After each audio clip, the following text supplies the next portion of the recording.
Bonjour à tous et bienvenue dans votre journal de la mi-journée sur TV Vendée en ce lundi 15 décembre. On ouvre cette édition avec le vote du budget primitif 2026 du département de la Vendée. Près d'1 milliard d'euros votés vendredi dernier après plus d'une semaine de débat, un budget construit dans l'incertitude alors que la Vendée fait partie des départements appelés à faire des efforts par l'État. Mais une constante, une dette en forte baisse à 128 millions d'euros et une priorité claire donnée aux solidarités et aux investissements locaux. C'était toute la complexité de voter un budget comme celui-ci alors que l'État ne nous dit pas encore quelles vont être ses participations. Je rappelle que dans nos recettes importantes, il y a la TVA, la compensation de TVA. Cette partie délivrée par l'État n'est pas encore fixée. Nous avons aussi une participation à l'effort collectif à la dette.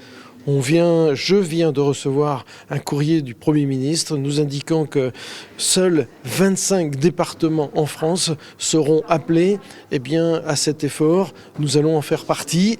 Vous voyez qu'avec autant d'incertitudes, c'est délicat de préparer cet exercice budgétaire. Nous l'avons fait parce que nous voulons, encore une fois, donner de l'espoir aux Vendéens. Direction Challans, mercredi dernier, le collège Saint-Joseph a été le théâtre d'un impressionnant exercice de sécurité civile.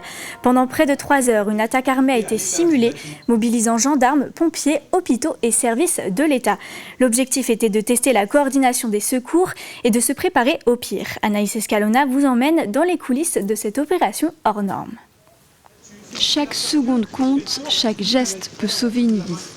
Dans le gymnase du collège, le temps presse. Les victimes sont rapidement prises en charge dans une zone sécurisée, comme la responsable de vie scolaire, simulant une balle dans la cuisse.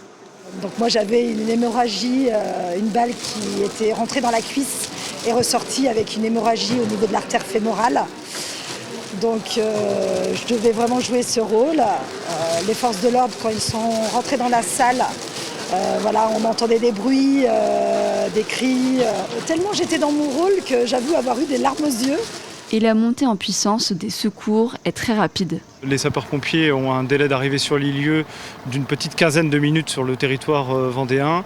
Dans ce cadre-là, nous avons engagé, au regard de l'appel qui a été adressé au CTA Codis faisant part de nombreuses victimes, nous avons engagé tout de suite de nombreux moyens, ce qui fait que la montée en puissance est très rapide et en moins d'une demi-heure, nous avions ici plus d'une douzaine de camions de sapeurs-pompiers pour porter secours auprès des victimes. L'exercice est aussi un apprentissage pour l'équipe éducative. La certitude que j'ai, c'est qu'on ne sera jamais prêt.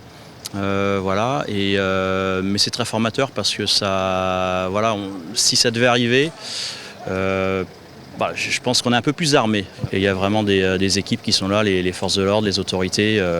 C'est vraiment eux qui gèrent les choses et nous on fait que rester en soutien pour leur faciliter le travail.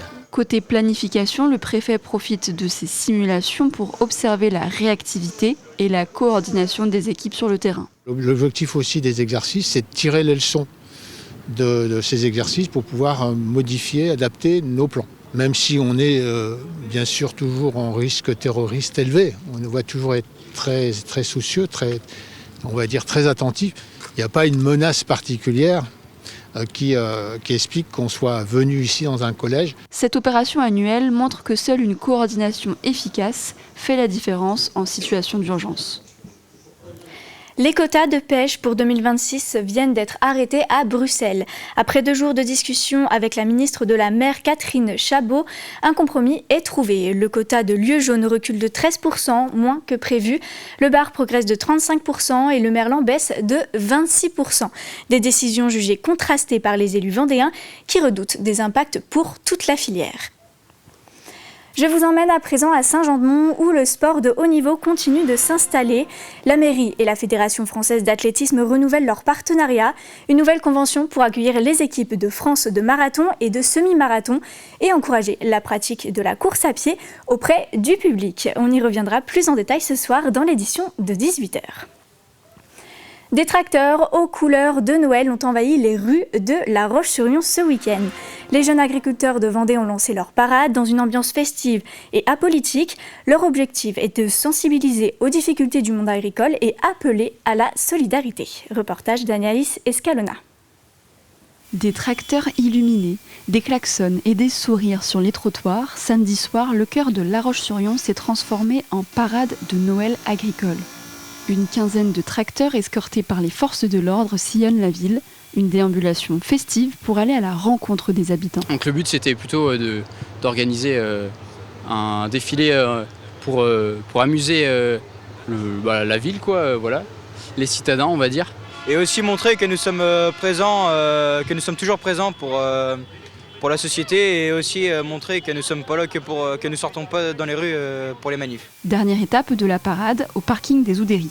L'occasion d'échanger avec le public, de parler du métier et de recréer du lien entre ville et campagne. On a fait tout ce qu'on a pu, on a essayé de discuter quelques-uns, on est descendu du tracteur, notamment la place de la Vendée, on a pris une bonne vingtaine de minutes, un petit peu à place Napoléon certains, les gens doucement dans l'oreille nous glissaient des mots de remerciement, c'était vraiment sympathique et voilà, on les remercie aussi de nous avoir soutenus et de nous soutenir tout au long de l'année et de consommer local surtout. Les ruraux le savent, ils viennent acheter en direct, mais il faut aussi aller chercher les gens un peu plus dans les villes et leur faire comprendre que c'est important de consommer local et d'aller voir leurs voisins un peu plus loin agriculteurs. Alice est agricultrice en grande culture depuis 3 ans. Ce soir, elle participe à la parade pour partager les valeurs de son métier, loin des clichés et des tensions de l'actualité. Oui, exactement. Là, à la base, je suis en week-end. Je suis en week-end, mais je suis là aussi pour montrer justement que même en week-end, c'est important de montrer les valeurs de notre métier, de montrer une bonne image aussi, parce que des fois, avec tout ce qu'on peut voir sur les réseaux sociaux, des fois notre image est un peu entachée. On écoute beaucoup ce qui se passe sur l'actualité et au contraire, non, vous voyez, là on est en jour off, mais par contre on veut mettre des étoiles dans les yeux des enfants, des plus grands et c'est important pour nous. Un moment convivial et apolitique avant un tout autre rendez-vous pour les jeunes agriculteurs. Le 18 décembre, une mobilisation est prévue à Bruxelles contre les accords du Mercosur. Et on termine ce journal sur ces images de la parade de Noël d'Asphalte 85 avec 1200 motos et 2400 Père Noël et 12 000 € récoltés au profit de Kids Day et Rêve d'enfants. En attendant, très bel après-midi à tous.